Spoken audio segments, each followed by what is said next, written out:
మేము విదేశాల్లో చదువుకునే వాళ్ళకి 25 లక్షలు కూడా ఇస్తున్నామని చెప్తున్నారు. బాగా దంకాయ అంటే చదువు మంచిగా విదేశాలకు తోలిస్తుంది. అంటే చదువు మంచిగా మంచిగా చెప్తారేమో, మన కంపెనీలు లేవు, మీరు బయటకు కూడా తోలిస్తాడు కదా, దాన్ని ఒప్పుకున్నాడు కదా. బయట దేశంలో చదువుకునే వాళ్ళు లక్షల మంది ఉన్నారు. లక్షల మంది ఉండు. మన తానే పొయ్యిలో రాలేదు. మన దగ్గరికి వలస అందరం తీసుకొస్తాం, బొగ్గుబాయి బడిబాయి అని చెప్పినాము కదా, అందరం తీసుకొచ్చి ఇండియా వస్తున్నాను. మళ్ళీ పోతోళ్ళకి ఇస్తున్నామంటే దాని సరిగ్గా లేక వసతులు నీ దగ్గర సరిగ్గా లేకపోతే నాకు బయటపోయింది.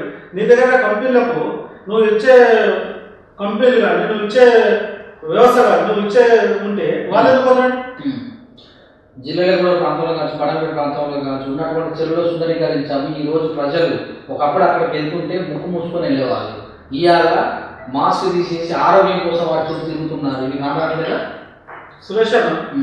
జిల్లాలు కూడా కానీ, మీర్పేట కానీ, సరుణాచల్ కానీ, జల్పేట కానీ, తుగ్గూడ కానీ, మహేశ్వరంలో కానీ ఏ చెరువు కబ్జాలు రమ్మ, ఏ చెరువు కబ్జాలు అదే చెప్తున్నా. అంచగట్టి వాళ్ళందరికి ఇచ్చి వాళ్ళ మనుషులకు అంత కబ్జా చేస్తారని కబ్జా చేసినాక ఉన్నదాన్ని చేసి దీన్ని సుందరీకరణ చేసినాం, దీన్ని వాకింగ్ టాక్ చేసినాం అని చెప్తున్నాం. నిజంగా ఇలా చంద్ర చెరువు ఉంది, ఇలా పెద్ద చెరువు ఉంది, ఇలా రాయల చెరువు ఉంది.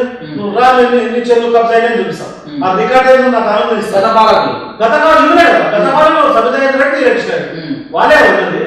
ఇంకోరు తెలంగాణ అక్కడ ఆంధ్ర పాలకులు ఆంధ్ర పరిపాలన జరిగింది. ఆంధ్ర పాలకులు మీరేగా మినిస్టరు, ఇంకోరు కాదు కదా. చెప్పేది అదే కదా సార్.